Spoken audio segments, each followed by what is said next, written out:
All right. Welcome to episode 2 of the Obsessed with Balls podcast. I'm here with my friend Chris. Glad to be here. Yeah, go ahead. Yeah, man. Glad to be here. Doing it 2 weeks in a row. We're here, just a couple guys obsessed with balls. We talk a lot about football mainly, but we're into other sports, and you'll see a little bit of that as we move on and on and on. We're going to focus on a little bit of recap of the NFL week by week by week, go into some picks, and then a little recap of the college football week, as that is, I would say, my specialty. Yeah, well, absolutely. Absolutely. Well, with games last week, the most recent game I watched was Dallas versus the Ravens. And it's really interesting because Dallas was really not looking good. And they made a comeback at the end. And I don't know if that's like garbage time or what, but, when I was watching that, I was like, man, Jake Ferguson looks like the real deal at tight end. I mean, I think people already knew this. Yeah, I was about to say I've had him up there and knew he was the real deal, and I mean he's a great outlet for Dak. Yeah, I mean they looked crisp, but I will say that I think they're really starting to figure out how to utilize Derrick Henry, and the Cowboys' run defense didn't seem to have an answer for that. Yeah, I mean, what was it, 150, 160? I mean, it was up there. At one point, I just saw him breaking run after run after run. He's so crazy because sometimes when he's running, he doesn't look like he's moving very fast. Right. He's just unstoppable. Right, for sure. It'll be interesting to see where they go. 150, Henry 151 and 2 touchdowns. That's a hell of a game. That's what we would call vintage Derrick Henry. It's interesting to see where the Cowboys are going to go from here. The Saints have such a incredible showing against them and really made their defense look bad, kind of beating them both through the air and on the ground. And, some people are saying maybe that was just 1 week. And then literally a week later, the Saints can't find a first down, which is depressing for me. I was really surprised by that. Yeah, but then it's almost like the Cowboys get beat by a completely different way, with Derrick Henry kind of running completely all over them. So I mean, good for the Ravens. The Ravens needed this win badly. I do think that they would have preferred not to have it go down to the wire.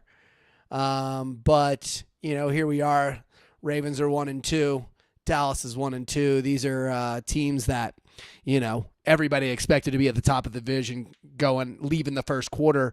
And the Ravens aren't at the bottom. That would be the Bengals, which we'll get to here in a second. But they're far from the top with, the best case scenario is them being 2-2 and Steelers being 3-1. Yeah, and I have a hard time seeing the Steelers losing this week. Who are the Steelers playing? I just had it up. Yeah, it looks like a win for sure. Let me pull that up real quick. Did I miss it? I must have missed it. I remember being a very winnable game for them, though. Where'd it go? I don't know where. It's literally gone. Up there. That's wild.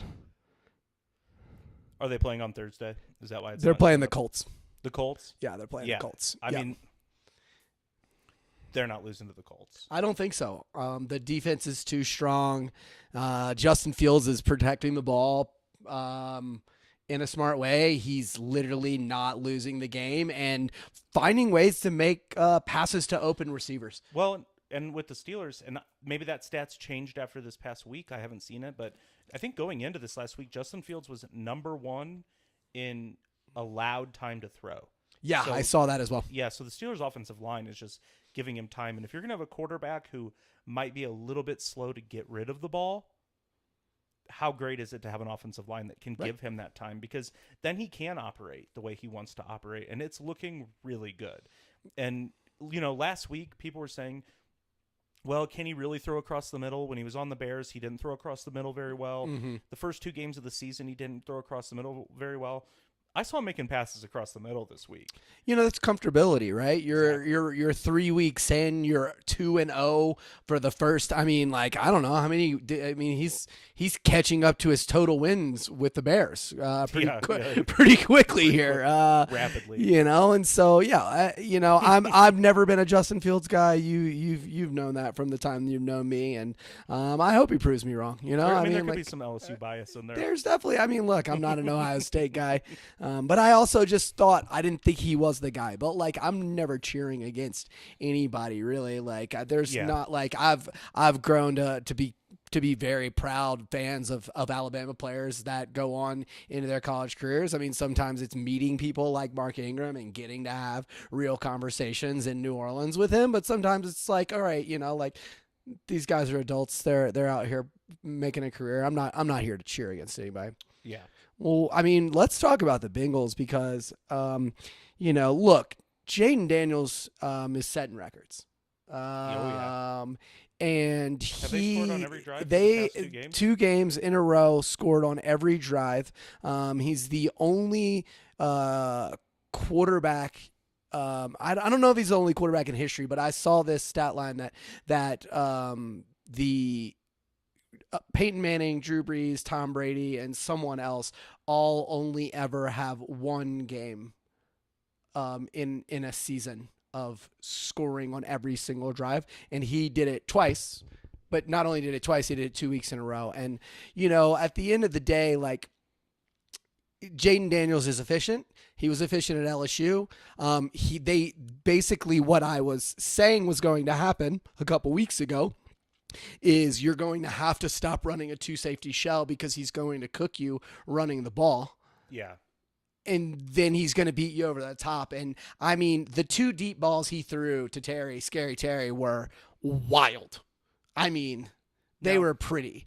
But then Joe goes out and Joe does the same thing. I mean, Joe leads every single drive to a touchdown. Joe would be, if you look at Joe's stat line, that's a win every time. But their defense just couldn't do anything with the run pass option. They're now 0-3. Is it time to panic? I mean, we'll get to this in a minute, but like, I'm not ejecting yet. I do think Joe is that good and will lead them to wins, and hopefully they'll pull their defense together. But I don't know. I mean, it's one of those games that, was this more Washington and Jaden Daniels, or is that Bengals defense that bad? Well, what I was just trying to pull up here for the viewers at home is I got pulled up here who they've played the past, these 3 weeks. And they played the Bengals, who some people I think are questioning. For sure. How good is the Bengals defense, and not in a good way. Right. Like, that defense is so far not played very well. They played the Giants the week before. Couldn't score. How good is the Giants defense? I don't know. And then the Bucks the week before that, and the Bucks defense did not play very well this week either. So, but they have played well. Yeah, and so when I look at, like, how are we really going to evaluate, who was the player on the Bengals defense, the corner, I think, that was like, oh, they're playing a good college scheme on offense on Washington. I forgot which corner that was. I didn't see that. And he actually came out and he was like, he gave props. Yeah. So at least he came back. He was man enough to come back and say, hey, guess what? They beat us anyways. But like, yeah, they're going to play the Cardinals. Yeah, Buda Baker's playing great and the offense is clicking, but maybe still not that big of a test. Yeah. The Browns, last season, that's a huge test, but with Myles Garrett injured and, they're dealing with a lot of injuries on that team. Yeah. Plus, when Deshaun Watson's your quarterback, like, you might be just like a couple games away from some huge collapse on that team. But then they're going to play the Ravens. I think that Ravens game in October 13th, that is going to be a test for Jaden. Yeah. And we're really going to see how good he is. And later in the season, they're going to have the Eagles, the Steelers. So The Titans, which interior can rough The you up Saints. interior. The Saints obviously are fast, moving around. I mean, look, I'm not saying the Commanders are about to. I'm not saying Jaden's about to pull a A CJ a Stroud. CJ Stroud here, But he might. But he might. And he's a winner. Look, I mean, he's a winner. And as an LSU boy, I'm cheering for him a little more than everybody else. Yeah, you should. Well, let's get to our teams real quick before we go to the picks. I'll let you start and kind of go over the Bears game. Well, all right. I've been really thinking about this. Yeah, I've been really thinking. I got to get the mic right for this because what the fuck? Oh man. And I'm just going to go back in time. I'm going to take you guys on a little journey through the Bears. And when the Bears decided to fire Matt Nagy, they also fired their general manager, right? And I'm trying to remember who it was. I want to block that from my memory. Phil Emery, was it Phil Emery maybe? Who knows? Hated him, whoever it was. I think it was Phil Emery. He was one of our recent GMs at least. And for some reason, this franchise decided to go out and interview. They bring in Ernie Accorsi or somebody because they don't know football well enough. And George McCaskey and Ernie Accorsi and whoever else in House Hall decided, let's go interview head coaches, not GMs. Let's go interview head coaches. Narrow down the coaching search to 3 coaches. Now, these are the same people who, I can't remember what happened with Bruce Arians. They, brought Bruce Arians out to interview him, and then they were, after he won Coach of the year after Coach of the Year, and they were like, oh, no, we're going to hire, Mark Trestman, who's now with the Chargers. Mark Trestman. And it's like, well, you guys could have had Bruce Arians. And guess who won the Super Bowl? The following year. Yeah. Bruce fucking Arians. Yeah. And then, so now, fast forward to, what, would this be 3 years ago? They interview head coaches before GMs. They narrow it down to 3 people. Then they decide they're going to hire Ryan Poles to be their GM. And they say, hey, Ryan, here are three choices to have as head coach. And so he takes Eberflus. Now, this past offseason, everyone's like, Flus is getting fired. Yeah, right? Flus is getting fired. That. Yep. But they hired, and this is my speculation, but they hired Kevin Warren to become the president, CEO, or whatever of the Bears. We've never had basically the position he is. And Kevin Warren goes on and on about continuity. When I was with the Rams, when I was with the Vikings, we had continuity. That's why we won. Okay, cool, dude. Well, guess what? Here's your continuity, because now we're going to do the same fucking cycle we always do, where we get a rookie quarterback, we fire the head coach after the first year, and we put him in a new system. It's just stupid. It's just stupid. Yeah. I mean, it's so incompetent, and it doesn't take someone that intelligent. You don't even have to know that much about football to be like, oh, you're bringing in a rookie quarterback and your coach is on the hot seat. It's not going to work. Why would you do that? Yeah. And then you have people like Jackson Smith and Jigba who are like, well, good luck with that Shane Waldron guy. And if you look at Eberflus's coordinator hires, it's been really bad, to the point that one of them got fired in the middle of last season for reasons they couldn't disclose. That's never good. There were rumors that the FBI was involved. So what's going on here where we're going to give this guy more chances to hire coordinators? We could have had Clint Kubiak. Hey, thanks for not. Had who was with Caleb Williams. Now he's with the Commanders. He was on Arizona for a while. Now I wasn't as big. I wanted Clint. Yeah. Cliff Kingsbury. Oh yeah. Who's making Jaden Daniels look pretty good. Now he's a quarterback coach. Props to Jaden Daniels as well. Well, right. Yeah. Props to Jaden as well. But what type of backwards ass way to function is this? And we're going to see the Bears, who have never fired a head coach in the middle of the season, founding franchise of the NFL, never fired a head coach in the middle of the So season. you're riding the whole way. So we're going to ride him all the way. And then what happens? Because if the offensive line keeps playing like this, we're not winning many games. No. And I will say this. I've seen Caleb improve every single game. I would agree. Playing against behind a horrendous offensive line. And I don't want to hear we should have kept Justin Fields. Well, Justin Fields is playing pretty well because he's on a better team. Yeah. He's on a better team with a significantly better offensive line. And to those people, though, it took him 4 years. He's in his 4th year to throw for over 300 yards. Yeah. He never did that as a Bear. No. He had zero. How many 200-yard games did he have? Zero 300-yard games. Yeah. And Caleb did in his 3rd game. And sure, he threw a Hail Mary at part of the game, but he had 362 passing yards. If you take the 60 off, it's probably still over 300. For sure. Whatever that Hail Mary was. The guy threw for over 300 yards in his 3rd game behind one of the worst offensive lines I've seen out there. And if we could do this right now, which we will eventually, I'd pull up the screen on the worst play call I've seen in years of a speed option to the left on the short side of the field. How many times have I talked about that? Yeah. Run the ball 3 times. It's 4th down and 1. And we're going to pitch the ball backwards. Yep.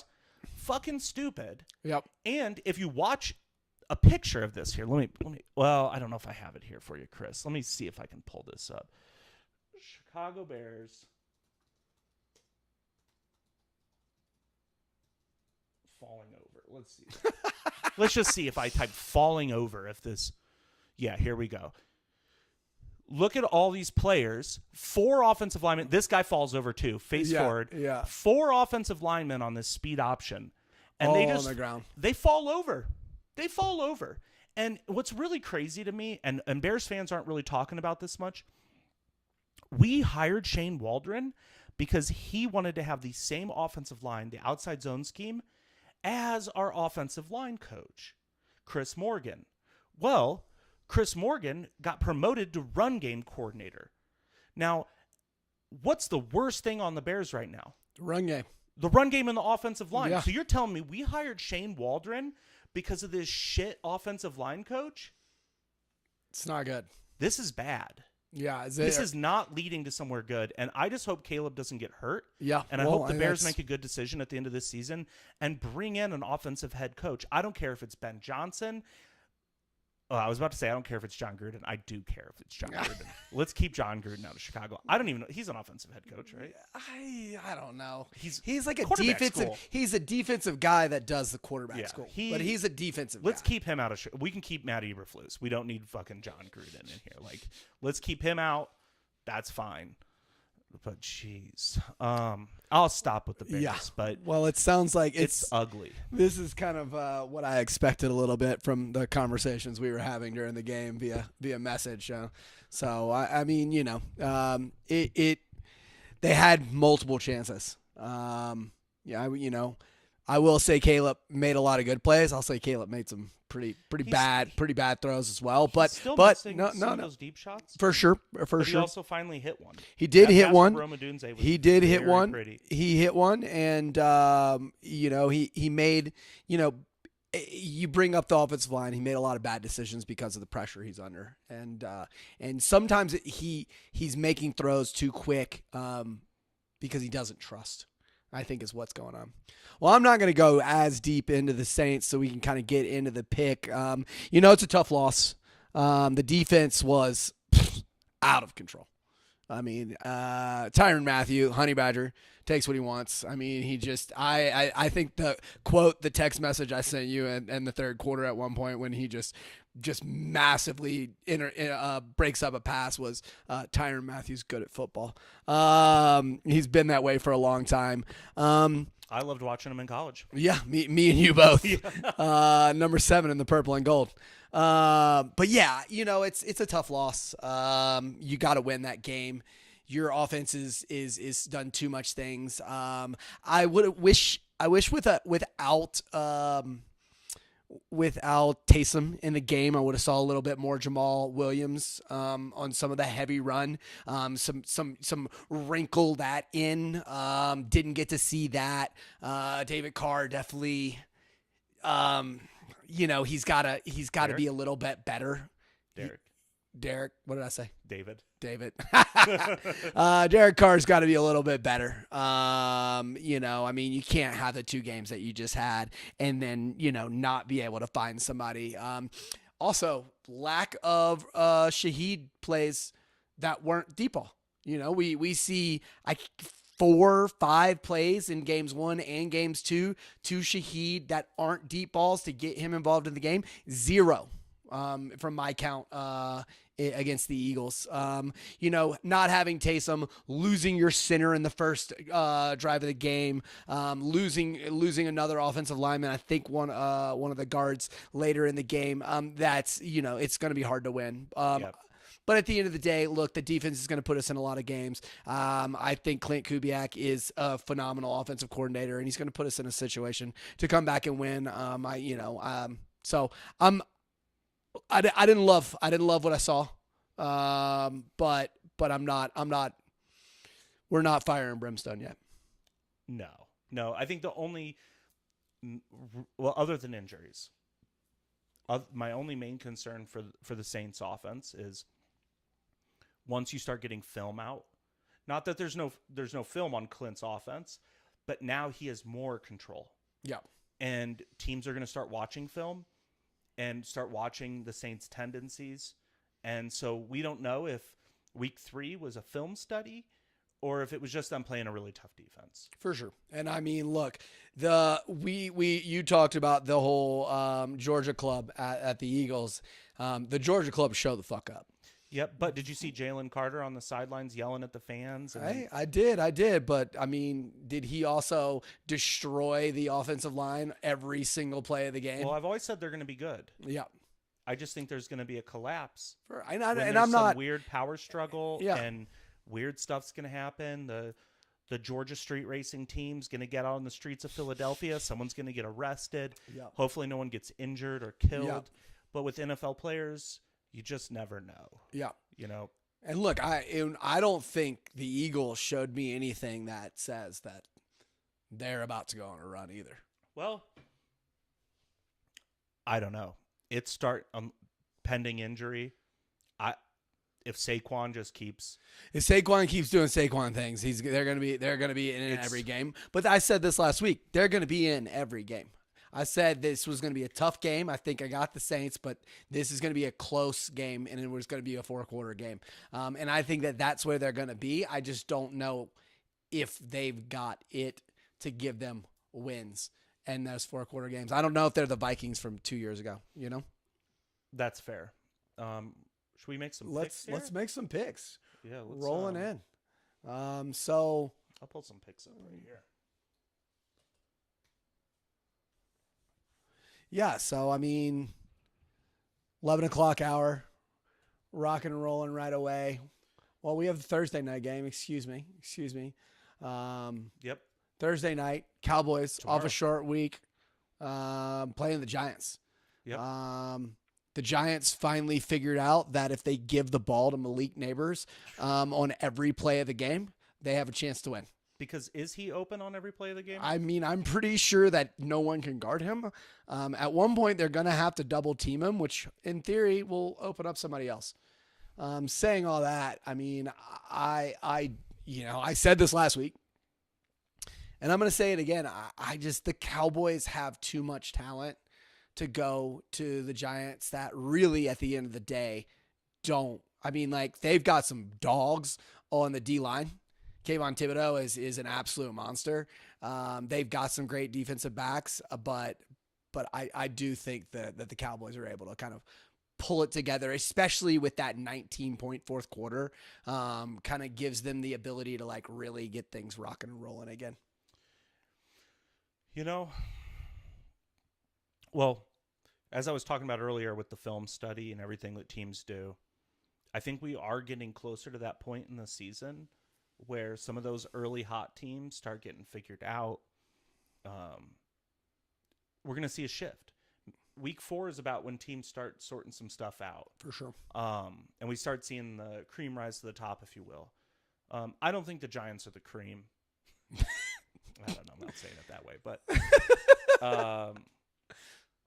but I just have a hard time believing in the Cowboys. Yeah. I think they're also a team that are like on the verge of collapsing because of culture. Yeah. And that's because of Jerry Jones. Yeah, for sure. I think Jerry Jones just breeds bad culture. It's why they like haven't won a Super Bowl since what, 1990? 7, 9? 8, 7, 97.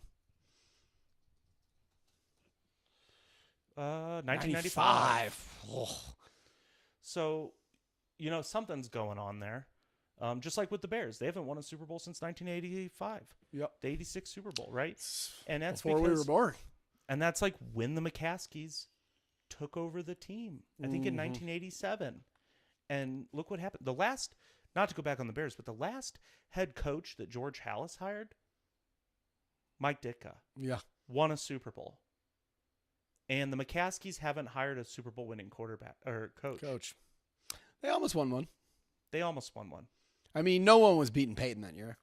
Yeah, I mean, without getting too off the rails here, I would have been very interested to see what that game would have been looked like with Tommy Harris healthy. Yeah. Because before he tore his hamstring, he was an absolute game wrecker. For sure. He was like Warren Sapp 2.0, out of control good. I mean, not a lot of people remember him because his career was really short. Out of control good. But that aside, I just think that the Giants are, I believe in morale with football teams. And I mean, they're on the up and up. That's for sure. I mean, yeah. You talked about this last week about, in this idea of getting on a roll and you pick teams that are hot. And I get that. And I support that.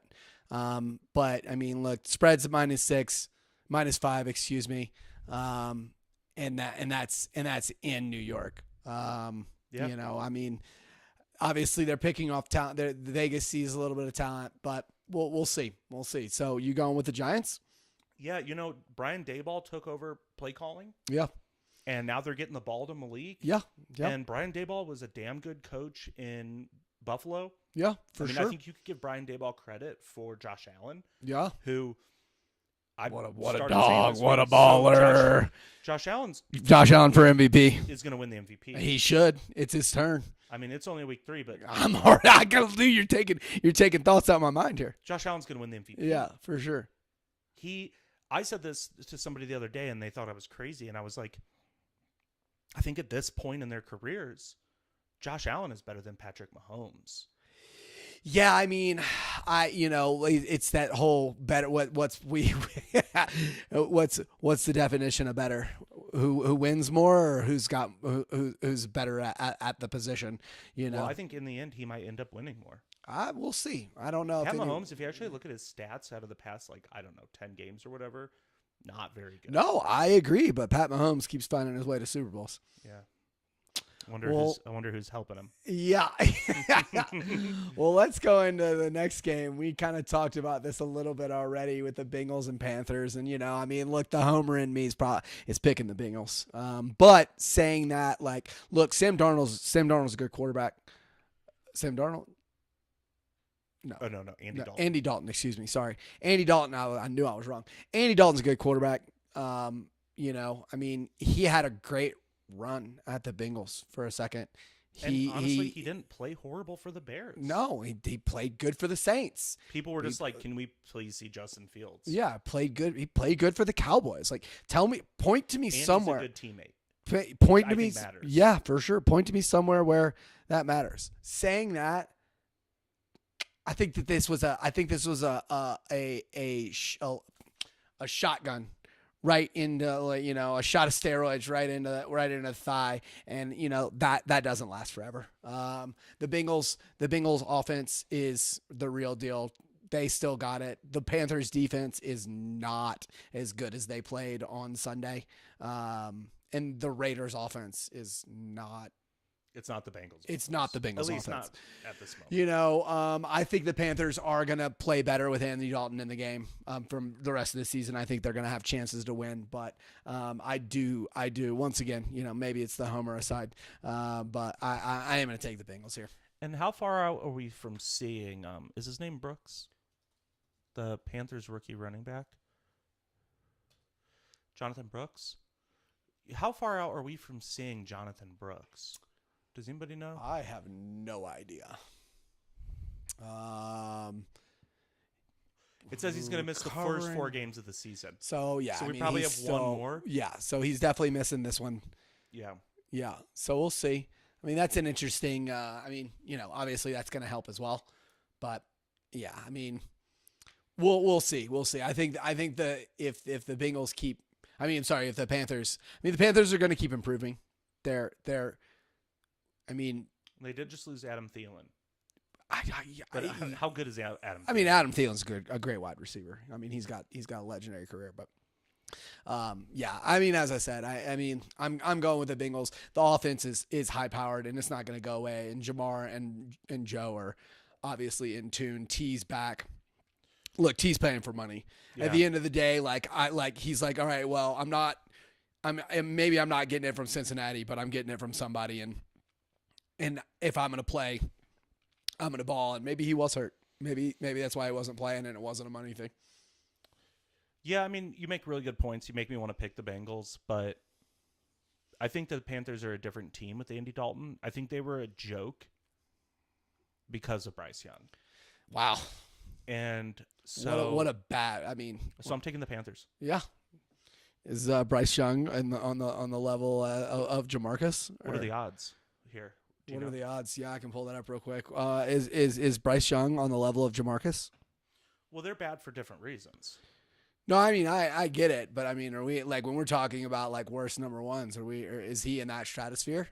Yes. Wow, love to hear it. Bengals minus 5.5. Yes. With a 44.5. If Jamarcus wasn't using lean to heal from injuries because of how he was raised, yeah, and have family members, the most close people to him, die, his uncles or whatever died, after his rookie year or something like that. If he would have had that structure in his life, could have been unstoppable. Look, he had the talent. Well, love that we're opposites all week, so far this week. It's great. Moving next, Saints Falcons. Also still in that 11 a.m. hour. We're looking at a 1.5 point spread. Saints are slightly favored. This was a game that, if you ask me at the beginning of the season who's winning this game before the season, I say the Saints because I just can't pick the Falcons, but that I know that we were losing. And now, I don't know, man. I think we 100% have a chance to win this game, and I think we will. It's a division game in a division that is so tight, and at the end of the day, while we do have some injury concerns, I think we're going to kind of do a bounce back. What's wrong with Derek Carr? I don't think anything's wrong with Derek Carr. That's uncertainty leading. When is that from? 2 hours ago? I don't know. This is news to me.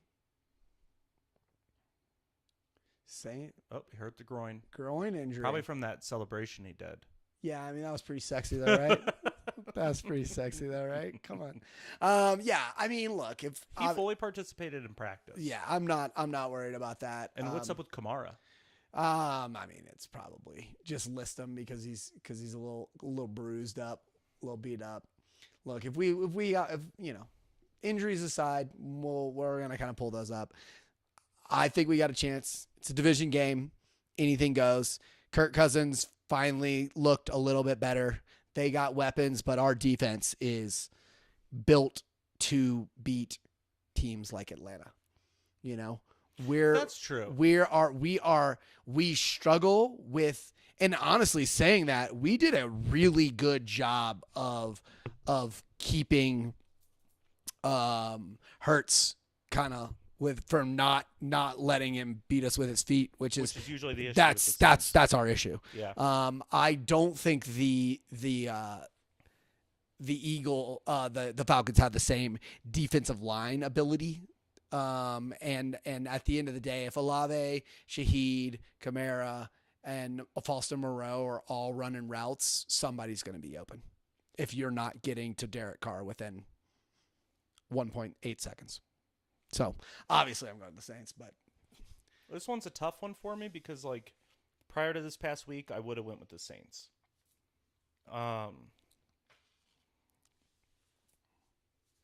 This is a really tough game. Yeah, I mean, it's this would be a harder game if I wasn't a Saints fan. I get that. I think like I'm just a little worried. It's like what happened to the Saints?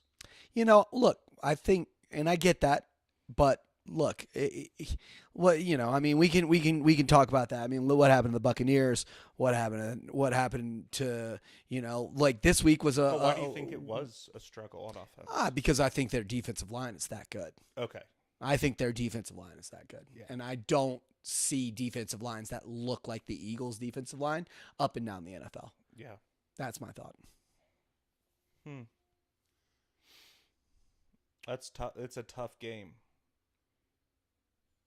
I had to stick with my intuition from the beginning of the season, which is that the chemistry on the Falcons is going to keep growing. Yeah. Because I think they have the weapons. They have a decent offensive line. I still want to see Penix play. I know you do. But that's your boy. I'm going to take the Falcons. Yeah, I had a feeling you would. And I mean, once again, if I'm not a Saints fan, I don't know if I take the Saints. But you know what? I think we have a bounce back week. I wavered so hard in the middle of last season, where I was like Caleb, and then I was like, no, it's Penix. Yeah, that's your guy. And then I was like, no, go back to reality. Go back to it's reality. Caleb. But I went through a phase there where I was like, can the Bears just get Penix? Yeah. Well, yeah. I mean, look, splits all the way. Well, I don't know. I wonder if we're gonna split on this next one. Broncos Jets. Oh, Jaguars Texans. Texans finally show a little bit of reality. Maybe Sam Darnold and the Vikings are that good. And Darnold's MRI was negative. He has like a bone bruise. Got it. So he's coming back. Yeah, I mean, but we'll get to that. We'll get to that when we get to the Vikings game. Oh, sorry. Yeah. We're talking Texans Jags here. I mean, the Jaguars. I saw Viking stuff up I on hear there, you, so I I hear got you, confused. I mean, Jags Texans. I mean, the Jags. Look, the Jags are gonna win some games. Yeah. I just don't know if this is one of them. I think the Texans struggled, but the Vikings have shown that they are a team to be reckoned with. I'm gonna go Texans. I think C.J. Stroud comes out, puts a little bit on. I mean, the Jags defense has not looked very good. Well, the Jaguars look like they are working their way into being the worst team in football, and they don't have a lot going for them right now. Yeah. And so for me, this is an easy Texans. Yeah. Yep. For sure. This is an easy Texans. So. Well, let's just move right along. Broncos Jets. Broncos finally have a game worth talking about. But I'm kind of in the same situation that I was in with the last. I mean, like I'm not convinced that the Broncos are the thing, and I mean, Aaron Rodgers just keeps looking better. Jets defense starting to play like it's supposed to. I definitely got the Jets in this one, and in New York, you know what I mean. Broncos on the road after Broncos just lost a big player too, didn't they? I think they just lost. You got to watch more than I did, so. But yeah, I mean, you look at the. Alex Singleton out for season, torn ACL. Yeah, I mean, so your defense loses a key player. You're coming off of a huge win. You're an emotional team. You're youthful at positions that matter. I think this is the Jets all the way. Yeah, I mean, look, I think Bo Nix has looked all right. Better than I want him to. Yeah, I think Bo's looked all right. I was saying earlier, I was like, this is a tough quarterback class because, some years you have like nobody. This year going in, I was like, there's a lot of guys. A lot of these guys look like they have what it takes. Yeah. It doesn't mean they're going to get there, Right. but I was like, Bo Nix looks like he's very accurate. Yeah. And quick to throw. Yeah. And so it's working Just loves out to for throw them right underneath. now. But with this game, how are you going to go against the Jets? Yeah. I got Jets. Yep. All right, well, let's move on to after we got a couple of agreements. Let's move on to a game that is a little more interesting and entertaining. I think overall. I mean, like, look, it's the NFL. Any given Sunday, that's a thing. But Vikings Packers. This is a really tough game for me because, Me too. A year ago I was huge on the Vikings. And even when they were, taking J.J. McCarthy, who I'm not huge on, I'm like, the Vikings are built to win. You got threats all over the field on offense. You got a great offensive line. You got a defense that is built to swing to different styles and Brian stop Flores different can coach a styles. defense. Brian Flores, obviously a phenomenal defensive coach. But division game. I got you up over here as well. Division game and a home game for the Packers. That's Malik Willis has looked. I mean, Well, the I way mean, they're like, is running he the up there ball with? was- Is he up there with Sam Darnold as like surprise of the season? I mean, Yeah. like what's going on? So. I just don't even know. Like, Here's a question I'm for gonna you. flip a coin here. Let's have a little fun with this. Yeah, The Packers are undefeated with Malik Willis. They're 2-0. correct. They're 0-1 with Jordan Love. What happens if Jordan Love comes back and Jordan loses? Love gets the start. What if he And comes and loses. How many games? What do you think the fans say then? I don't think the fans really matter in this decision. What do the fans say? The fans say start Malik Willis. You think so? Yeah, but I mean, it also depends who they're playing. It also depends how they lose. Yeah. But yeah, I mean, I think Because I think he wants to play this week. He might not be back till the Rams. Yeah, I mean, I think I'm gonna. This hurts every bit of my soul. I think I'm gonna take the Packers here. I think I'm gonna take home field advantage. I think I'm going to take the Vikings have to come down off their high horse some point, and if there's a team that can make them do it, I think the Vikings are a better team. Let me establish that. I think the Vikings are a better team than the Packers, but it's the NFL any given Sunday, and you're going to Green Bay, and I know it's a short travel time, but division game, you're going on home. Aaron Most Jones, times, homecoming game. I didn't even think about that. That's pretty wild. He's going to want to go wild. He's going to go wild. You think he's going to go wild? Well, I think the Packers defense is really good. Yeah, it's shown that. And the Packers run game, really good.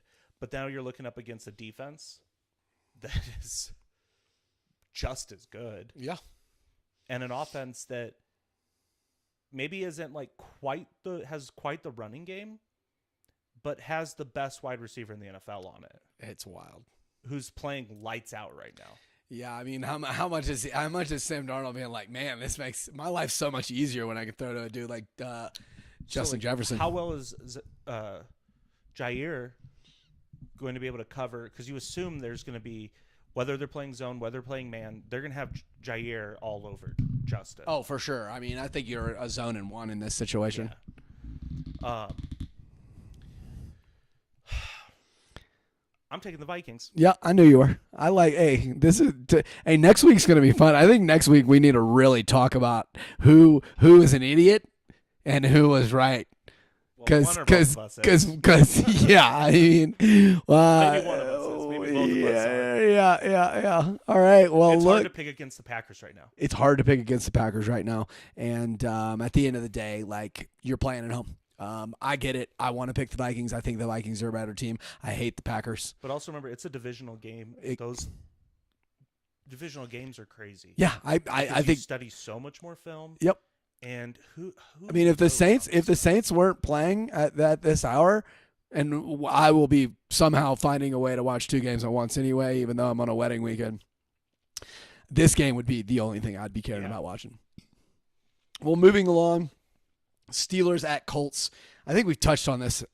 It's wild to me that the Steelers are about to be 4-0 because while outside of the first game, Anthony Richardson hasn't shown me much, and nothing against the Bears, but the way that the Bears moved the ball against the Colts at times, I don't think the Steelers, with their offensive line and their ability to protect Fields, and then Fields' ability to run the ball, and the designed addition of that, I think this is an easy one for me. Steelers all the way. It's easy for me. Now, I will say this about the Steelers being 4-0. They've played the Falcons. And that was week 1 Falcons with a lot of changes. For sure. New quarterback, new system. So, and that was an 8-point game. Yep. It wasn't a huge blowout. But then they played the Broncos. Bo Nix's second game. Yeah. Where they looked bad. 13-6. Yeah. Yeah, they looked bad. And then they beat the Steelers, the Chargers, who I don't think are a very good team this year, but they are building their identity. And I mean, they lost, including Herbert. They might have won had they not lost both their offensive tackles, their quarterback. For sure. The Chargers could have won that game, but still, I think the Steelers are going to go 4-0. I'm just not I'm not that's a Super Bowl winning team, but you never know, anyways. But my thing is, Anthony Richardson is almost exactly his college. This is preach. This is what I was saying. I might have to. I might be off.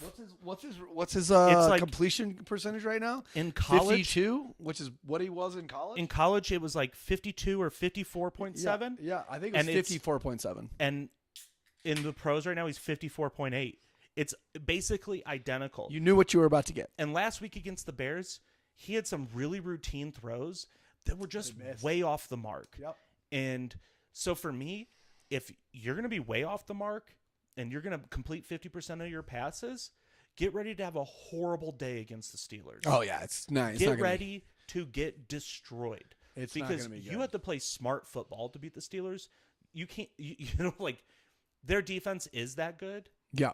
And, it's going to be a bad day for Colts fans. Yep. I couldn't agree more. Is this what they're seeing? Mm-mm. Okay. So moving on after that, we are looking at Rams. Rams look bad, but they still have Sean McVay, and they still got Matt Stafford, and they still have Matt Stafford, who's criminally underrated. I will say that. I will. I mean, Matt Stafford for me, especially now that he got the Super Bowl, is a first ballot Hall of Famer. Yeah. I mean, you think Eli's going first ballot Hall of Fame this year? I don't think he should, but he will. I think he should. Because even though he has 2 incredible wins in the Super Bowl. Yeah, he's got a lot of bad seasons. He's got a lot of bad seasons, and he doesn't hold any records. Play that great. Outside of them, no, he played pretty good in both of those. Pretty good. No, I think, but not first ballot Hall of Famer good. No, I agree. But he is a 2-time Super Bowl champ. He's going to get in. I think his last name's Manning. Yeah. Yeah. All right. Sorry for the side note there. Rams Bears. Man, I don't know, man. I think everything we just said makes me go Bears. Makes me go Rams. I think the watching the Bears game on kind of a side note while I was watching the Saints and you texting me constantly about how bad the play calling is. I don't think that is fixable. So I'm taking the Rams. It's a tough one. I know. You gotta look for your boys. So what's the spread on this? Let me you kind of keep looking. Wow, look at that. I mean, Bears getting 1.5. But that's the home field advantage, right? There's the flip a coin, 50-50 predictor. Rams getting 1.5, right? Rams getting 1.5. Excuse me. Yeah, Rams getting 1.5. But there's that home field 1.5, right? Which is the home field 3. Well, this is a tough game to pick. Yeah. I mean, you've got the Rams have not looked good, but I mean, they got guys. They got guys. And not that the Bears don't got guys, but the Rams got guys, and they got a dude that knows how to get them the ball. Yep. And they got an offensive line that at the end of the day, that dude knows how to get rid of the ball quickly, which is, I saw this whole thing about, older quarterbacks kind of having a resurgence, looking at Sam Darnold, looking at Andy Dalton, looking at Derek Carr, even though he had a bad week, but, having those guys that just understand NFL defenses. Yeah. So. Yeah, and Matt Stafford's played the Bears a lot. Wow. Yeah. But you know what? I've seen Matt Stafford come to Soldier Field in person. That's pretty dope. And lose. That's pretty dope. For that ridiculous reason alone, I love that. I'm taking the Bears. But really, it's because of this. I am about momentum. And You are about momentum. I think the Bears locker room is starting to look at the coaches, and I think they're starting to say something's wrong with these guys. Yeah. But good locker rooms look at the players around them and believe in each other. And the Rams. And I think Caleb did enough in game 1 to game 2 to game 3 that they're looking at him to go, man, maybe this guy does have what it takes. This is my guy. But obviously there's problems, and the players aren't stupid. They watch film. They see 4 offensive linemen laying on the ground at 4th and 1. Yep. They don't go, oh, our quarterback can't do this. And it starts with the quarterback in the NFL. You could say the same thing about the Rams. Yeah. It starts with the quarterback, and they have a good quarterback. But I'm going to take the Bears because I think there's reason for optimism on that team. I think it's going to help to be at home. No, I got you. Once again, one of us is really going to look really, really dumb. The other one of us is going to look really smart. And then, awesome. and at the end of the day, we're both picked the Colts. At the end of the day, we're both probably pretty dumb. I should have picked the Colts. Next up, Eagles visiting the Buccaneers in Tampa Bay. This is an interesting one because once again, week 2, looking forward to this. I'm saying the Buccaneers are just going to fucking wallop the Eagles, and the Eagles aren't going to be able to do much. He's got to be in concussion protocol. Yeah, I mean, there's no way he's cleared. If Devonta Smith is out and you got in AJ Brown, is AJ Brown going to be out as well? Is he out for another week, or what's the story on that? Because I mean, I gotta think that. Let's see. So AJ Brown did not practice. Yeah. Devontae Smith didn't practice. Lane Johnson didn't practice. I got a feeling their that left guard's limited. Their right guard's limited. Yeah. Darius Slay's back full. I gotta think that Anton Winfield Jr. didn't practice. Kalijah Cansey didn't practice. Yeah. Tristan Wirfs is limited. Mike Evans limited. But that might be some veteran rest. Yeah, that's what that sounds like. Chris Godwin, Mike Evans and Chris Godwin are limited. They're both playing. I think I'm gonna go home field. I'm gonna go. The Eagles are gonna have another close one, and it's not gonna look good. This is a really, really weird, awkward take, but man, fucking the Commanders go out and win 3-1, leading the division after the first quarter. I'm going Bucks, even though I hate to see it. I don't want to see it. Yeah. I'm going Bucks over Eagles, and the Commanders taking a commanding lead. You like that one?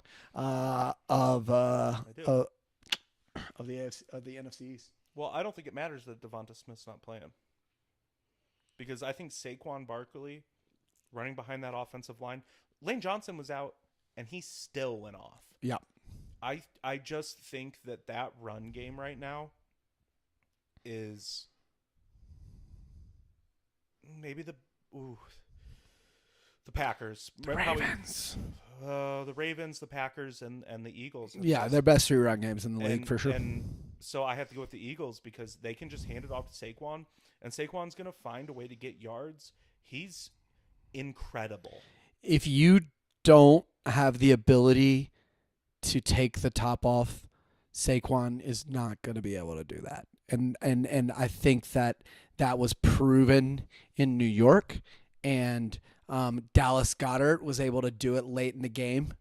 And Devonta Smith was always there before and when he had the big runs against the Saints. I'm not saying Saquon's not the truth. I'm not Saquon's not going to get his, but you're not scoring 21 points.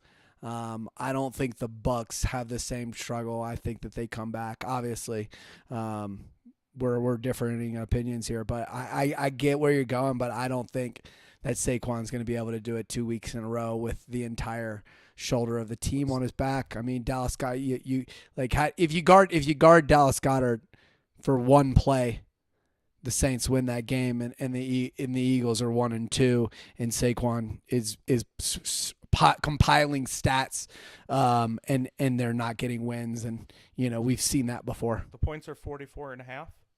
I think Eagles win. You take the under. Eagles win. You take the under. Mm-hmm. Because if look at the Saints, how many points do you guys score in the first 2 games? A lot. And 91 to be exact. And when I asked you, why did you say defensive line? Defensive line. So what's going to make the Bucs stop that defensive line? Better quarterback. Yeah, I would agree. Better I quarterback. mean, I'm kind of a little bit of a Derek Carr fan, but better quarterback. Baker. I like Baker. Yeah, but better quarterback. Better ball control. Second option to throw to as a wide receiver. Shaheed. If you put somebody over the top of Shaheed and they're not, and the Saints aren't doing the underneath runs to be able to make you worry about him. He's a one-trick pony unless you use him. Other than that, you got Mike Evans and Chris Godwin, and unless Marshawn Lattimore's on the field, Mike Evans is one of the best wide receivers in the NFL. Well, I'm sticking with the Eagles. I love it. And I'm going to say this. I know he was bad on the Dolphins, and that's because he wanted to go to Philadelphia, but Vic Fangio has done nothing but coordinate top 5 defenses, except when he won it out of town. That's fact. He won it out of town in Miami. Yeah. He said, I need out of here. I have an opportunity to go where I grew up because he's from Philadelphia, or he's from somewhere in that area, right? Yep. And that Vic Fangio defense is looking like a Vic Fangio defense. So sticking with the Eagles. Let's move on. Yep. We have the Patriots at the 49ers. I was let down because I thought the Patriots might have played better last week. And then they kind of reminded us who they really are. Yep. And I don't care who's injured on the 49ers. I don't care if they have a bad game here or there. The 49ers are going to win this football game. I got nothing to say on this. Fuck the Patriots. I should have lived and died with that sentiment. Why I ever thought that they were better than they were. Yeah. Yeah, Niners all the way. But I will say this. Is Christian McCaffrey going to play football after this year? I mean, if he doesn't come back this season, I think there's a real possibility that he's done for good. Yeah. I mean, if this year or next year he retires?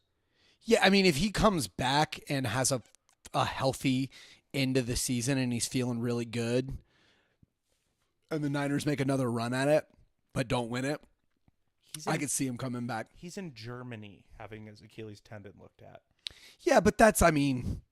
You're telling me that if you had a little Achilles problem that you couldn't get it looked at in the United States? I'm telling you that there's better doctors across the world outside of the United States, that the best ligament and stem cell research in the world is 100% not in the U.S. Yep. And but you got to have most players don't have to do that. Is all. I get that. But if you want back, you go to the U.S. and you just get it fixed. If you want back and be back, you go to the best in the world, and the best in the world is not in the U.S. I just think he might be on his. I'm not disagreeing with you. I'm not disagreeing. If this doesn't work, I'm retiring. Yeah, 100%. But if it works, yeah, it works. Well, look, I think this is a really fun game to talk about right here. This is going to be awesome. Commanders versus Cardinals. This is a must-watch. This is a must-watch in the afternoon hour, you know. How fun have these offenses been to watch? I mean, Kyler is back. Kyler is back. I think he's putting down the controller, and now that he's fully 100%. There is a new Call of Duty coming out in October. Well, we'll worry about that in we have a couple October. weeks. Yeah, we got a We have a couple weeks of this awesome Cardinals offense. Yeah. So, but I mean, I don't know, man. I don't know in this game. The heavy points are for the Cardinals. The over-under here is 49.5. I'm taking the over. I'm going. Buda Baker? Yeah, he came back. He finished. He finished. I don't even care. Buda Baker's a superstar. I'm not saying he's not. Have you been watching the Cardinals game? I have watched a little bit of Cardinals. He is everywhere. Oh, I get it. But hey, look, if Jaden's now, you can't sit in too high on Jaden anymore because he's going to cook you. And the running game, I mean, what's up with Eckler? Eckler got hurt. Oh, really? Eckler got injured at one point in the game. I don't know if he came back, but concussion out of the game. Got it. So I mean, look, I don't think they need Eckler to make that running game work. And Jaden Daniels has done exactly what I've said. He even when he gets hit, it's not a bad hit. That's his MO. It was his MO in Arizona State. It was his MO at LSU. Everybody's like, "Oh, he's getting stuck at LSU. He's getting stuck." Is he? Watch the hits. Go really watch the hits. He's not taking big time damage on the hits. You did say that. And so I was watching the game. And either the play or two plays before that amazing throw he made. Yep. He was scrambling and he got hit, and I swear both of his feet like left the ground. Like it was one of those ones where you go, "Oh, he doesn't weigh a lot." Yeah. Because with the way he got hit, you don't see normal NFL ball carriers. Right. Like go flying like that. Right. And I don't have it up right now. Stuff in the future we're gonna have we'll get better. We'll get better. But he actually he got one of those ones where they don't wrap up and they just hit you, and he went woo. Hear me, does that on purpose. There's literally video and conversation about him doing that at LSU because he literally takes the hit and kind of jumps into it. Alvin Kamara talks about doing some similar things. Kamara definitely does it in a different way. Kamara's definitely got a little bit more, little more muscle on him. But this is a thing. It's a way to get hit and flow with the hit. I understand. Rather than get hit and try to tough it out. But you should rewatch that and tell me that he was going with the flow, because it looked like a guy who got popped. Well, I'm gonna homer again. Yeah, I'm gonna take the Commanders because at the end of the day, I bleed purple and gold. My boy won a Heisman Trophy for me last year. They're on a roll. They look incredible. The defense is playing good enough, and I mean I look. Go Jaden. I got the Cardinals. I knew it's coming. This is great. I got the Cardinals. Chiefs I think and that passing offense. Yeah. Well, one, I think. Look, I think Jaden. There's no reason to believe that he's not going to be a great quarterback right now. But I do think that we're not going to see this all season. What we saw, He's going to come back down to earth here for sure. As teams start being like, "Oh, we actually have to watch film on him. He's a rookie quarterback, but now we have to watch film on him." Teams are going to start figuring some things out. But I also think that the Cardinals' offense is just starting to click. And yeah, they played the Lions. Not a lot of teams look good on offense against the Lions. No. But against the Commanders, that offense is going to look good. I think they're going to look pretty good. I can't wait for the shootout. I hope it's 45-45. I hope they score 90 points. Yeah, it's going to be a shootout. I hope they score 90 points. I think it's going to be amazing. But the wedding I'm going to, the game. groom's father, big time Commanders fan. Really excited about watching that game. Well, for all your sake, I guess I hope they win then. Yeah. All right. Well, moving right along. Chiefs Chargers. Do we need to talk about this? Nope. Let's move on. Chiefs. Yeah. I mean, look. Unless. I don't know that there is an unless. I mean, at the end of the day, is Herbert playing? Well, he has a high ankle sprain, so if he does play, he's still compromised. Yep. And if they're missing some Both combination are of left Slater tackles. and Yep. Alt, It's not good. Like- If I'm the Chargers and Alt's out and Chris Jones is coming after your backup offensive tackle, I'm benching. I'm letting Herbert heal. I'm saying we'll chalk this one up because I'm not letting Chris Jones take off Herbert's head all day. That's my thought. how good is Chris Jones?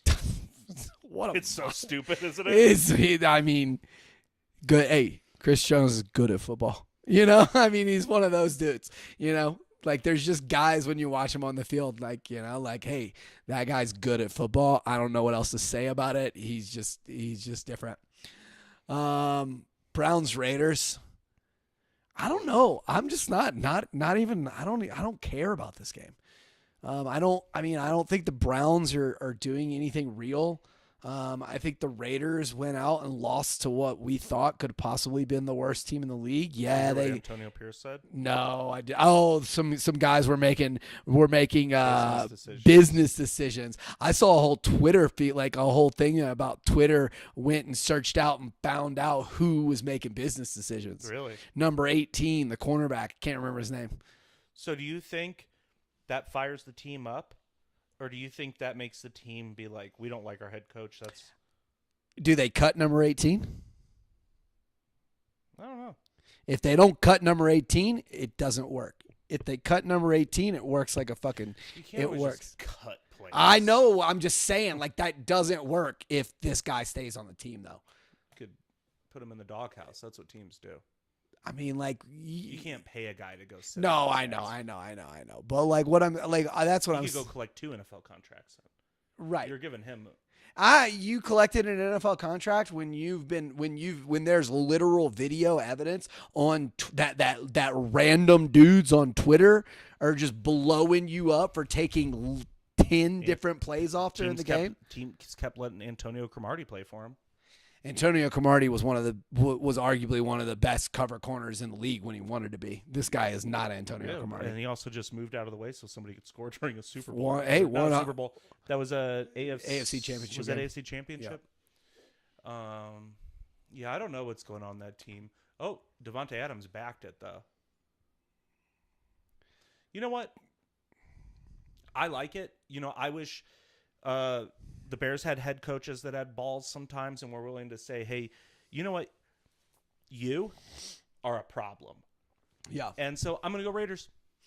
Yeah, I mean, I'm going Raiders because they're at home. I know it's not a huge home field advantage, but show me something lately, Cleveland. Here's an interesting game. This is a good game, Sunday Night Football. Sunday Night Football, Bills at Ravens. Do we have 2 Monday Night Football games again? Yeah, why are we doing this? I don't fucking like it. I mean, I have 2 TVs. I get it. I don't like it one bit. So we're I getting guess one of those games is going to be a disaster. Yeah. Let's deal with this for now. Bills, Ravens. Ravens at home. They got Derrick Henry rolling. I just find it real hard to bet against Josh Allen right now.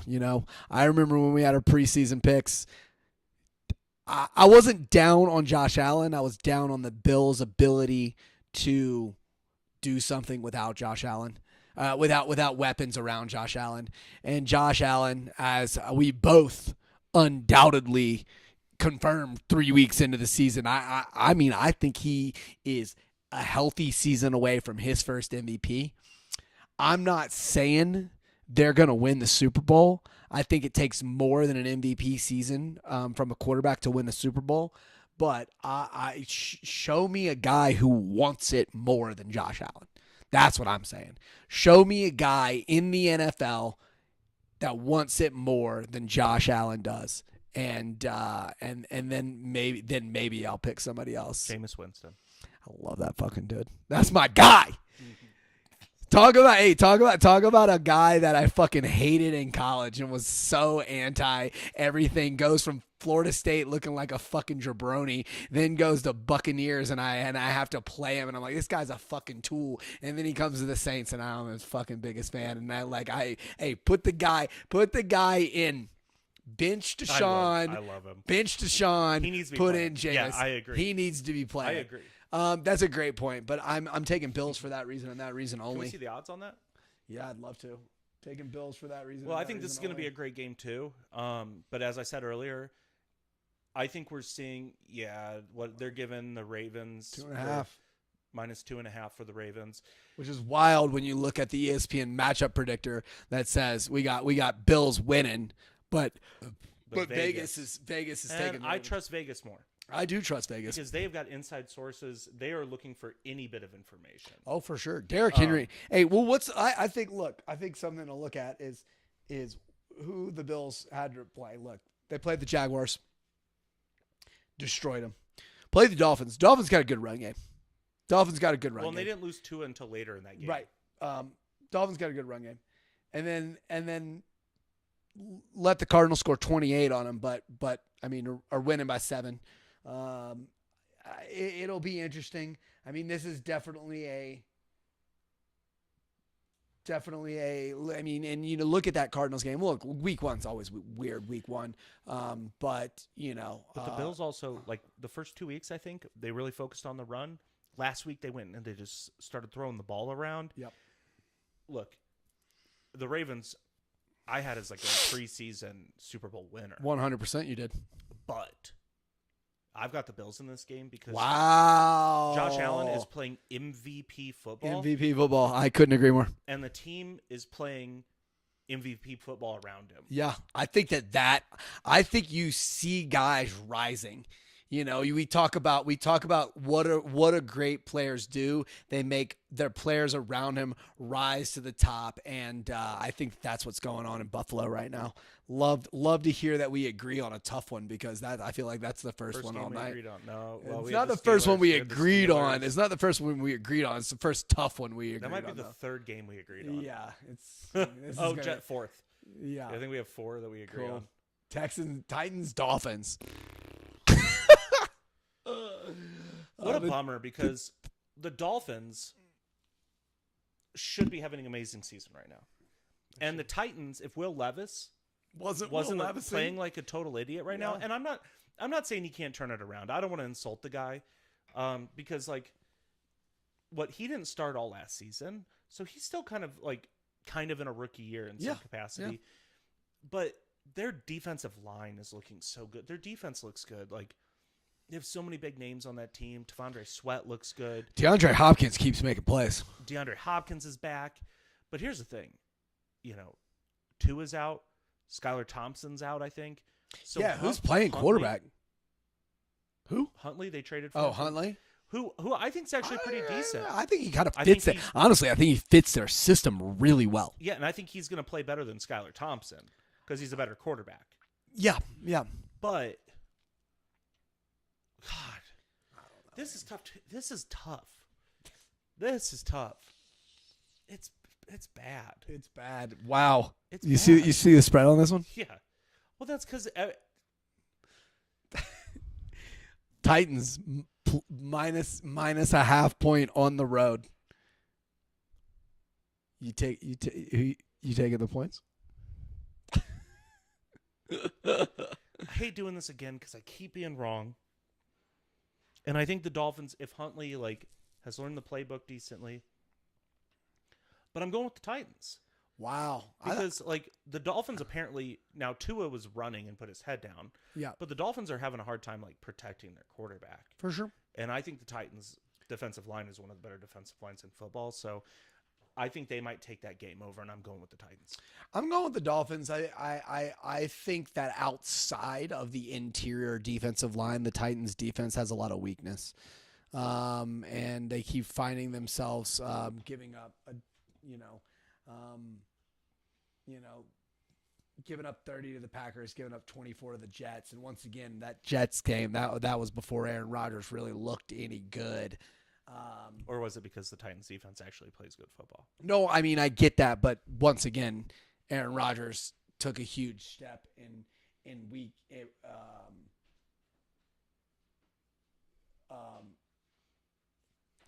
Aaron Rodgers took a huge step the following week. I think he just needed to get some more mobility back.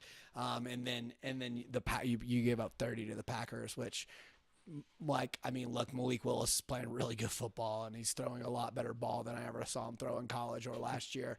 But I don't know. I mean, I think look, depending on injuries of the playmakers, I think if I'm putting my faith in Mike McDaniels to figure out a way to have a little bit more of a mobile quarterback, using him to get the ball into the player's hands and get away from the interior, which is what Miami football is anyway. Stretch the outside. That's where I think they are. And just to go with the theme tonight, I'm going to take the Dolphins. All right. Last game. Seahawks Lions. Seahawks playing good football, man. Did you you me. See DK with the fake catches. The what? No, I didn't see it. They were doing like a sweep run or something. Yeah. To score, like they were at maybe like the 12-yard line. I don't know. And DK is like doing his runoff route, and he goes. I've seen him do that before. Yeah, I've seen him do that. like I saw him do that last year. Yeah, and the corner's like running after him, doesn't even look backwards and see the running backs like running right behind him. It was pretty amazing. I've become a fan of DK. Maybe players do that all the time, but I don't see players. No, doing that all the time. I have seen DK do that before. Yeah. He did it last year. I know. I remember that. I was huge on the Seahawks at the beginning of the season. I mean, and I was a big Seahawks guy. I had them second to the Niners because I thought the Niners were that team in that division. And I've always I like Geno Smith. I like the way they play football. They've adapted to their new coaching style really well. Saying all that, man, I'm not betting against the Lions. I'm a Lions guy. Yeah, and I mean, Motor City, damn, baby, let's go. Look, I think the Seahawks are only getting hotter. I agree. They played the Broncos week 1, Bo Nix first game, only won by 6. Then they played the Patriots week 2, only won by 3. Yikes. And then, they blew the Dolphins out when they were like scrambling to figure out what to do with their team. Yeah. We're going with the Lions. Going with the Lions. Wow, good one. Well, that wraps it up for week 4 picks for the NFL. I'm really excited to have one of us. Look, the funny thing is what if we just split it? What if we go like 50-50 and then all the, half the things that I got, half things I get right, half things you get right, and then we just both look like dummies. Or one of us gets every That would game. honestly, right. if that happens, I don't know if I'm showing up next week. Yeah, right. I'm coming. I'll be here. Well, that put some clown paint on one of us. we might need to do. I'm not putting clown paint on, but we might need to make some sort of wager for something stupid for one of us to do next week. I'll be in a full purple and gold jumpsuit. Love to see that. Gold? Is LSU consider it gold? LSU calls it gold. Okay. So there's also the gridiron gold, which is maybe the greatest uniforms I've ever seen. I've only seen them like 2 times ever. Yeah, pull up the LSU gridiron golds. They're a pretty special fit. Yep, go to the images there. There it is. That is maybe one of the guys. Look at Leonard Fournette, baby. That is maybe one of the greatest fucking uniforms I've ever seen in my entire life. Can we broadcast that out? I gotta figure out. All right. Well, hey, soon enough. I pulled up some square in here. I don't know if it streamed it or if only I saw it. I don't know. We'll figure it out. Next week, you guys will be seeing it. We'll figure it out. Well, as we're talking about the gridiron gold, I think it's time to talk about a little college football. Really fun week of college football for not that many great games. Couple highlights. I think I'm starting off with the state of Utah taking over the Big 12. You get BYU hosting Kansas State, big time dogs. Kansas State ranked, I think 13th maybe. Don't have it written down. I apologize on that. But Kansas State going into BYU. Avery Johnson just touted. They're talking about this kid like he's the next coming of Patrick Mahomes. Blah blah blah blah blah blah blah. And they go in and they get in the first half 290, 85 yard, 75 yard drives, ending field goals. A lot of early false starts and holdings, settle them back, have to settle for 3 twice in a row. Then all of a sudden, late in the first half, you get a huge fumble by Giddens. Giddens is a great running back, dude. By the way, Giddens is a guy who I think will be playing on Sunday. Dude's the real deal. But coughs up one out of nowhere. BYU hits scoop and score. Next thing you know, there is. I got it written down here. Next drive, throws a pick, turns into 7. The following drive, the first drive of the first half, when Kansas State gets the ball back, another pick, turns into 7 more. I mean, that scoop and score absolutely made Kansas State fall apart. Look at the total yards. Yeah. Kansas State had 367 total yards versus BYU's 241. There was one point where that was... And it's 38-9. Yep. There was one point where those numbers were even worse. They had BYU in the second and halfway through the third had negative 6 yards. We're winning 17-6, or maybe even at that point it might have even been 24-6. I mean, it was bad. Kansas State's in trouble. I called them as an early upset to Tulane, and it was a freshman doing really dumb freshman things in Tulane that allowed them to win that game. That was a very close game I watched. That was a very close game. Down to the wire. Yep, down to the wire. There was some weird call at the end of that game. There was some weird stuff going on. I do remember the call. I can't remember what it was, but I do remember that they're being like, whoa, what's that? Yeah. What's that? And it being literally, I mean, that was a 1-score game. And then you look at, one of the like kind of quote unquote games of the week is you get Utah going to Oklahoma State, 2 ranked matchups. I think it was 14-16. This is a big game. Utah obviously was one of the favorites in the Big 12 already, so it wasn't like overwhelmingly surprising that Utah takes this win. But going into Oklahoma State and really bedlam, right? That's what they call it. Interceptions that game. I mean, look, no Cam Rising, no problem. You go in and your defense absolutely shows up. The difference in this game was Utah's defense and Utah's ability to run the football. It was a sloppy game. There was multiple turnovers. Yeah, Micah Bernard, 182 rushing yards. I mean, he was going off. On 25 carries. It was going off. And a lot of those, if you can click on it and maybe get a long for us, he busted some pretty big ones.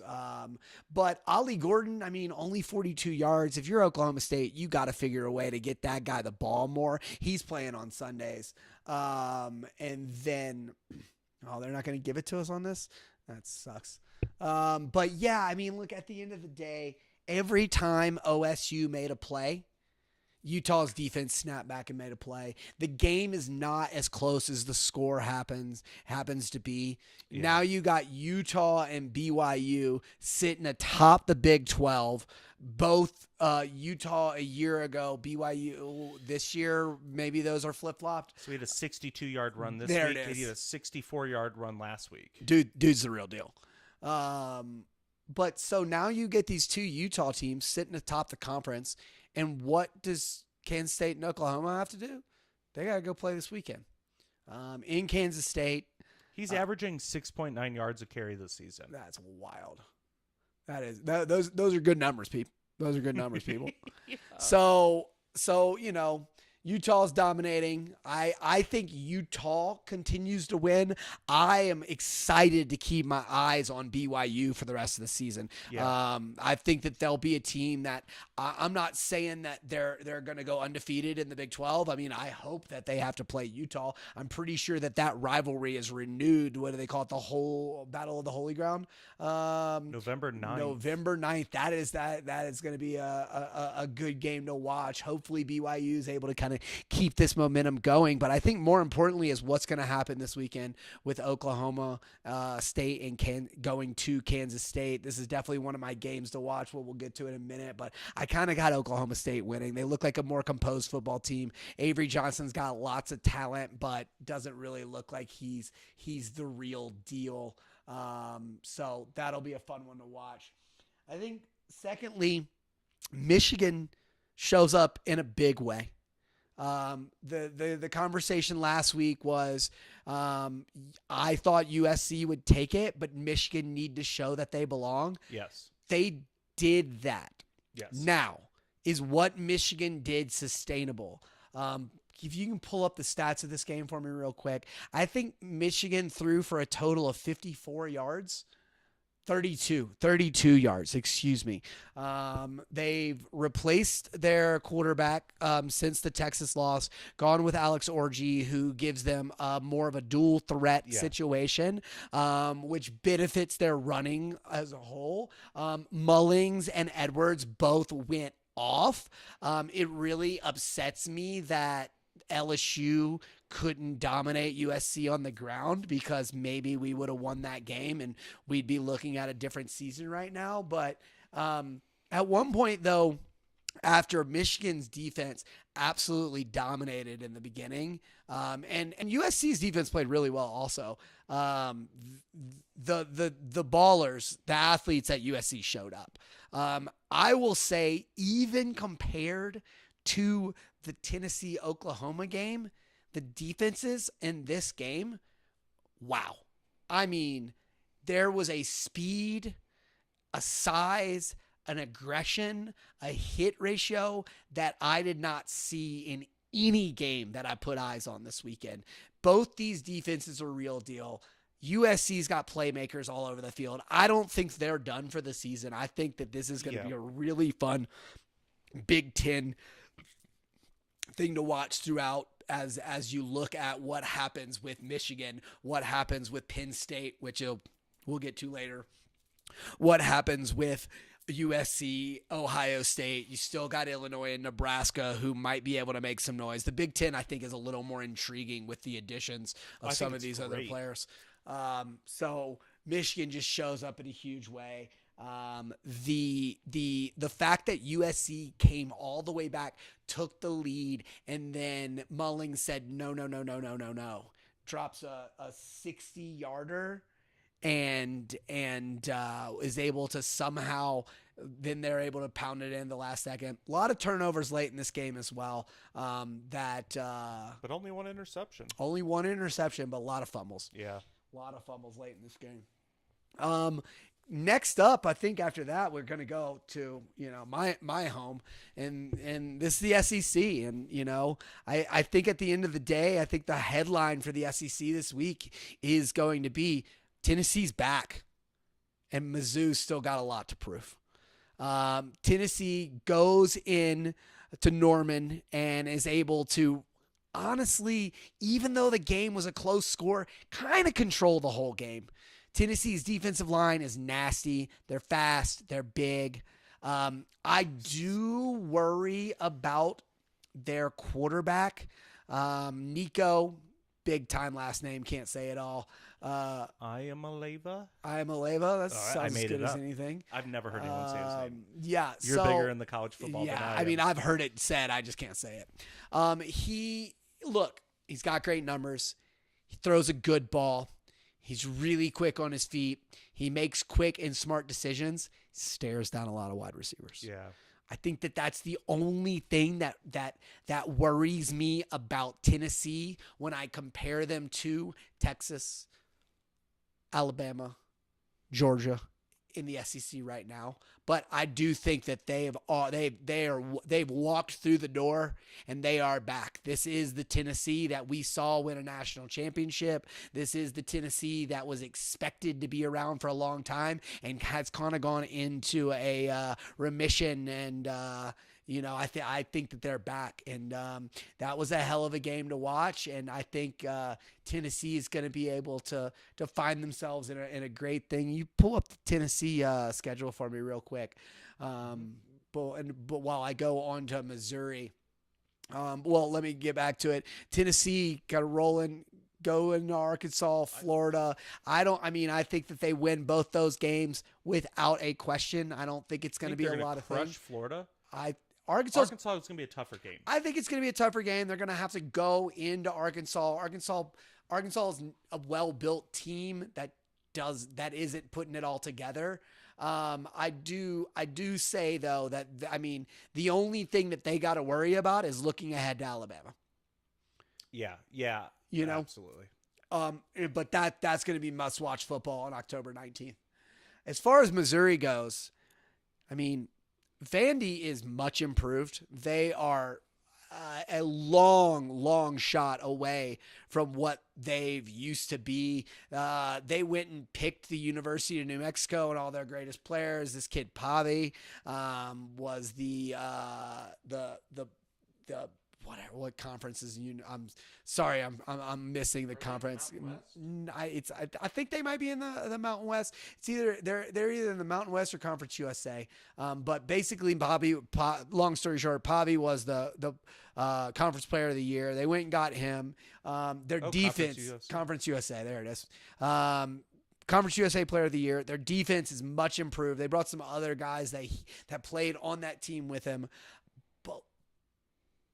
But if you're Missouri, you're at home. I think you were 6 and now you're 11th because of that performance. Yeah. And you got great players. Luther Burden was great. I think his name was Nate Neal. Nate Neal, running back Nate Neal was, Nate Knoll, excuse me. Nate Knoll was an absolute legend in this game. He was everywhere, busting big plays. Luther Burden was doing Luther Burden things, but you just kept making mistakes. A lot of penalties, dumb turnovers, just leaving a team that doesn't deserve to be in the game. You got to squash them. Vandy lost to Georgia State last week. So Missouri still got a lot to prove. They're going to have to go into Texas A&M. The 6th man's going to be loud. They have a rough schedule here. Auburn, then Alabama, then Oklahoma, Missouri, South Carolina. Missouri's got it coming. I got a couple Missouri friend fans. I wish for them that Missouri's able to straighten out what they did. It falls apart. I think it does. It looks like it's going to fall apart. I hate to say it. I think it does. And then I think that kind of leads me to, obviously, my team. LSU Tigers cannot seem to put a 4-quarter game together. Saying that, they put a hell of a second half together. Eric Bieniemy is the real deal. There's a reason why he won multiple Super Bowls. Yeah. There's a reason why this guy was wanted. His offensive play calling in the first half was throw it where they're not. I know that sounds simple, but they were able to execute it, and it wasn't broken plays. That's like the Commanders thing right now. Yeah. Just throw it where nobody is. Throw it where nobody is. and they did, but at the end of the day, Garrett Nussmeier was an absolute legend in this 32 game. 32 for 44, 352, and 3 touchdowns. He was what it is. And at the end of the day, looking forward, we cannot be in a 17-17 game with UCLA. We're playing Georgia, South Alabama this week. Catholic High grad, my alma mater. Catholic High grad is their coach over there, Louisiana boy. Their offense is real deal, and they're coming in with targets. LSU is getting everybody's best game. There's no doubt about that. But let's talk about the elephant in the room. Offense is amazing. Defense played great the second half. We got dudes like Braden Swinson, who are making impact plays. Whit Weeks is going to fill in. Greg Penn is good, but you lose your best player on your team. You lost the best player on the team. And I'm not, this isn't me trying to pick a fight with you here, but like when you look through the games they've had, it's not great. No. So when you lose the best player on your team, and then you're going to have to go face Ole Miss, Texas A&M, Alabama, you'll still beat Florida. Yep. Oklahoma, like it's a tough schedule. But it is college football, and players just kind of next man up. That's the whole mentality. It's not over, but like they're having a rough one. They're having a bump in the road right now. Right. And so here it is. No more Perk. Man, I mean, just what a I feel so bad for the guy. What a talent. I hope that he goes into recovery. I hope he does. Yeah, I figure he will. I hope he does. I hope he shuts it down for him as a fan of LSU. Yeah. I don't think him another year at LSU is beneficial for him. Yeah. I hope he shuts it down and just starts what working. Was the injury? ACL. ACL, yeah. Yep. But he can come straight back. Like, he'll be fine. He'll be fine. They're getting good at that one. He'll be fine. So I think, though, and this is eternal optimism of an LSU fan. I think, though, without having to look into how do we use Perk, and we go into, well, we got Whit Weeks, we got Greg Penn, and those are our fucking dudes. We go into a little bit more of a base. We don't have to worry about using this guy. Savion Jones and Swinson have to step up. And if those two dudes are able to do that, 4 and 35, if 4 and 35 can get to the passer, and Whit Weeks keeps playing out of his mind, which I don't think is going to stop. I'm not saying we're going to beat Ole Miss, but Garrett Nussmeier is going to keep us in every game. Well, I was going to say October 12th is when you find out, right? Yeah, October 12th is when we find out. Like they've got this week against South Alabama, which is going to be tough. But they're going to win. We're going to win. But they get a chance to play with their scheme a little on defense. Yep. Figure out how to work without Perkins out there, and then Ole Miss comes to town October 12th, and we get them at home. Yeah. And we got a puncher's chance. With Garrett Nussmeier, we got a puncher's chance. And hey, punchers sometimes throw knockouts. And there's some winnable games down the road there, yep. right? Yep. Florida, Vanderbilt, yep. Arkansas. If we can find our way, and look, hey, Alabama's got a big game this weekend too, and we're gonna see what they're really about. So that let's I don't want to dwell on LSU too long. It's sad to hear.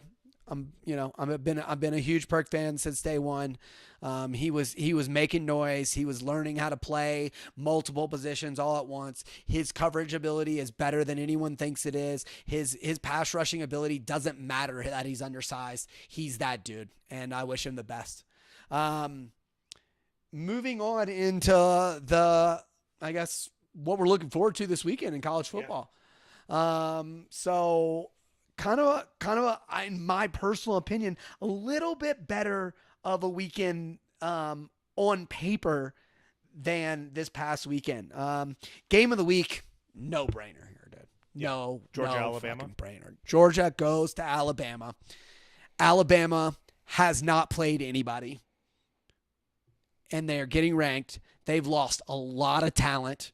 They lost the greatest head coach in the history of college football, and now you're going to go and have to play Georgia, who, while they struggled with Kentucky, they're going to be fucking pissed. You're telling me that Georgia doesn't come out and like Alabama doesn't deserve to be on this field with us. So, look. I've got Georgia winning. I've got Georgia winning. I've got Alabama making some noise at one point in the game, but at the end of the day, it not really being that competitive. Friday night fun. Got a little bit of Vatek at Miami. I don't think that this is necessarily going to be a great game. No. But Cam Ward's fun to watch. Yeah. And, at the end of the day, we're not all out here watching high school football. So, go watch yourself some college football. Get a little Vatek Miami, a little ACC matchup in your life. As far as the Saturday early slot, we already talked about Oklahoma State, Kansas State. I got Oklahoma State taking this one. It should be a close game. Avery Johnson's gonna play better than he did against BYU. He is at home, but I think at the end of the day, Oklahoma State's just more complete of a team. I think Baylor could be a sleeper. They played well against CU. They did. Baylor's sleeper in the upset over BYU. Yeah. That's it. Hey, look, BYU, once again, we talked about it. Huge emotional win. I think that's going to be a good game to maybe keep some eyes on as well. Baylor's pissed off. They're back at home. Yeah. Now BYU has to travel. Yep. We'll see. Now, saying all that, BYU is a better team than Colorado. Yeah. So, and then you look at the Kentucky Ole Miss game in the early slots as well. I think this is look, Kentucky's not winning this game, but I think this is the first real test of what Ole Miss really is. Kentucky just played Georgia in a very close game. Kentucky also, got shellacked by South Carolina. Interesting game to watch. I got Ole Miss, but I think it might be worth putting eyes on. The midday has some good stuff going on, but I think the game really of the midday is Louisville Notre Dame. Yeah. Notre Dame cannot afford to lose this game. If Notre Dame loses this game, they can kiss playoff hopes goodbye unless all hell breaks loose. A 2-loss Notre Dame not in a conference does not make the playoffs. Louisville, in a situation where they got a lot to prove. They came out and beat NC State pretty handily. It was a relatively close game, but Louisville's got to go on the road to Notre Dame. I don't know, and this is a coin flip for me. I'm not calling a one here, but I think this is going to be a hell of a game to watch. I'm calling Louisville. Love to hear it. Other than that, in the midday hour, in the midday, a lot of SEC matchups here. You get Texas versus Mississippi State. I just want to say something about that game. You get A&M Arkansas. So there's definitely some worthwhile SEC. Oklahoma Auburn. Oklahoma still getting welcomed in to the SEC. Now they got to go on the road after losing to Tennessee at home to Auburn, and I don't want to play in Auburn. And then kind of one little quick thing, Arch Manning, we finally got to see him. Looked good, showed some flaws, showed he's human. I'm still a Quinn Ewers guy. I'm saying Quinn Ewers is healthy. Quinn Ewers is playing football. I don't think you got to worry about it this week with Mississippi State. I think if Quinn Ewers is even 85, 90%, you say, hey, rest one more week. We got this. Arch will take this. The ball's still yours. Yeah. I was going to say, I was thinking that last week. I was like, if he plays this week and goes off, they're going to give the job back to Quinn.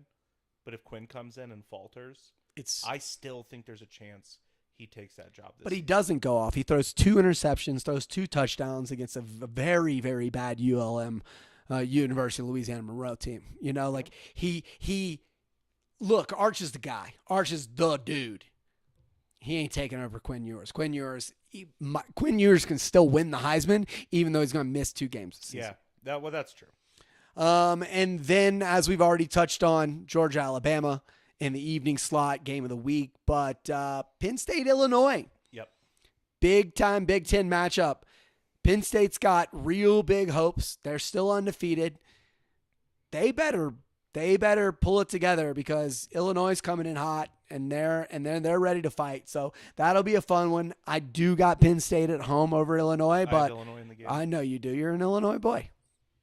But that's going to be a fun one to watch. If you got the ability to have 2 TVs at the same time, make sure you got that Georgia, Alabama, as well as Illinois Penn State game going. Very good against Nebraska. Oh yeah, they did. Illinois is a good team.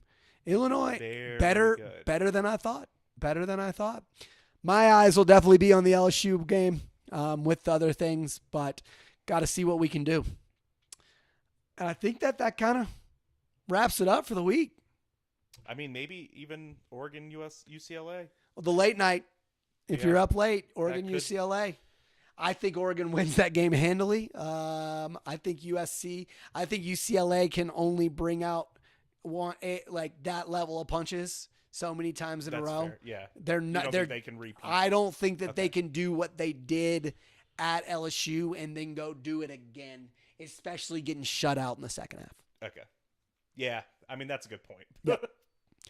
Well, guys, hopefully somebody will watch. We're a couple dudes obsessed with balls. Chris Oakley, Jacob Piscini. and we're out.